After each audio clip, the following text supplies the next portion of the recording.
मन धागा धागा जोडते नवं या मालिकेच्या 7 ऑक्टोबरच्या भागामध्ये मित्रांनो आपल्याला असं पाहायला मिळणार आहे की आता सार्थकला आता शकूकडून सगळं माहीत झाल्याच्या नंतर आता सार्थक हा खूप चिडतो आणि तो रेश्माला म्हणतो की मी आता जाऊन आईला जाब विचारणारच आहे की तिने असं का बरं केलेलं आहे म्हणून.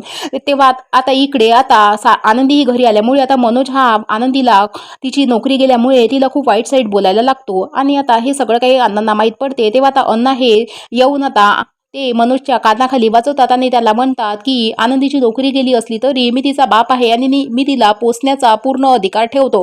त्यामुळे आता तिला बोलण्याचा तुला अधिकार नाही आणि याबद्दल तू तिला एक शब्द सुद्धा बोलायचं नाही. तेव्हा आता मी हे बिलकुल ऐकून घेणार नाही. आता असं म्हणून आता आनंदी ही आता अण्णांना म्हणत असते की अण्णा तुम्ही यामध्ये दादाची काहीही चुकी नाही आहे आणि तुम्ही त्यांना काहीही बोलू नका. इकडे आता सार्थक हा घरी आलेला असतो आणि तो सुधाला जाब विचारतो आणि म्हणतो की आई तुम्ही जे काही केलेलं आहे ते मला आता सर्व काही माहिती झालेलं आहे आणि तुम्ही आता आनंदीला नोकरीवरून का बरं काढलं असं तो आता आईला विचारत असतो. तेव्हा आता सुधा ही सार्थकला म्हणत असते की ती मुलगी घटस्फोटी आहे म्हणून तिने याचा फायदा घेतला आणि तिने तुझ्यावर प्रेम केलं म्हणून मला ती मुलगी बिलकुल पटत नाही आहे आणि मी तिचं लग्न तर तुझ्यासोबत कधीच होऊ देणार नाही आहे आणि मी एक चांगली मुलगी बघेन आणि तिच्याशी तुझं लग्न लावून देईन पण मी तिच्याशी तुझं लग्न कधीच होऊ देणार नाही आहे म्हणून मी तिला नोकरीवरून काढलेलं आहे. तर असं म्हणून आता सार्थक हा तिला म्हणत असतो की अगं आई मला निदान ऑफिसचे तरी अधिकार घेऊ दे. पण आता सुद्धा ही त्याला म्हणत असते की सार्थक तू एक विसरू नको की ऑफिसचा निर्णय घेण्याचा 70% अधिकार माझ्याकडे आहे म्हणून मी आनंदीला नोकरीवरून काढलेला आहे. आता इकडे अण्णा हे सार्थकला फोन करतात आणि त्याला म्हणत असतात की मग मिस्टर सार्थक माझी मुलगी खूप उदास आहे आणि मी तुम्हाला एक बाप नाही तर एक मित्र म्हणून फोन केलेला आहे आणि मला असं वाटते की तुम्ही इथे यावं आणि आनंदीला समजवावं. तर आता असं म्हणून आता सार्थक हा अण्णांना म्हणत असतो की अण्णा तुम्ही काहीही काळजी करू नका आणि मी आत्ताच निघतो आणि मी तिथे येतो आणि आनंदीला समजवतो. आता इकडे आता सार्थक हा आनंदीच्या घरी आलेला असतो आणि तो आता दरवाजा ठोकतो. तेव्हा आता आनंदी ही दरवाजा उघडते. तेव्हा आता तिला तिच्या समोर आता सार्थक दिसतो.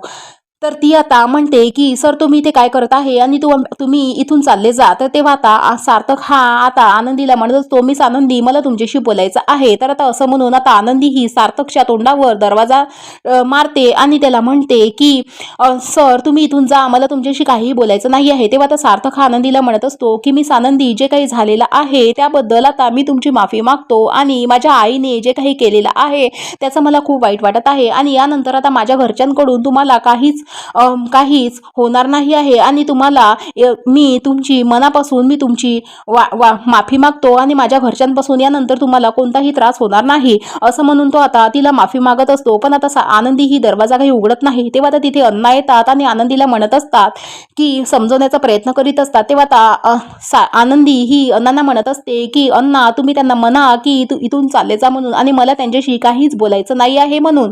तर आता अण्णा आनंदीला समजवण्याचा प्रयत्न करीत असते.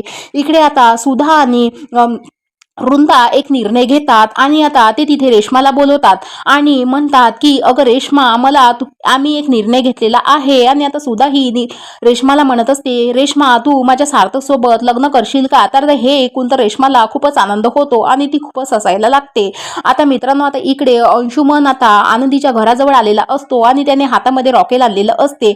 आता तो रॉकेल पूर्ण आनंदीच्या घराच्या बाहेर टाकतो आणि तो म्हणत असतो की आनंदी मी तुला आता सुखाने बिलकुल जगू देणार नाही आणि मी आता खरं आहे या अर्थामध्ये तर मी तुझ्या जीवनाची पूर्ण राख रांगोळी करेल आणि मी तुझा आता जीव घेतल्याशिवाय तर राहणार नाही असं बनून आता तो तिच्या घराच्या बाहेर पूर्ण रॉकेल टाकतो. आता पूर्णपणे घराला आग लागते आणि घरातील सगळे लोक बाहेर येतात आणि आता पण आनंदी ही त्या आगीमध्ये घरातच अडकते. तर आता मित्रांनो आता येणाऱ्या भागामध्ये आता जेव्हा सार्थकला माहिती पडेल की आनंदीच्या घराला आग लागलेली आहे आणि आनंदी ही घरामध्येच अडकलेली आहे तेव्हा आता सार्थक हा आनंदीचा जीव कसा वाचवणार मित्रांनो हे पाहणं आता रंजकच ठरणार आहे. आणि आता रेश्माचं लग्न आता सुधा ही सार्थक बरोबर लावून देणार का हे सुद्धा पाहणं रंजकच असणार आहे. तर बघत राहा मन धागा धागा जोडते नवा व्हिडिओ आवडला असेल तर लाईक करा. धन्यवाद.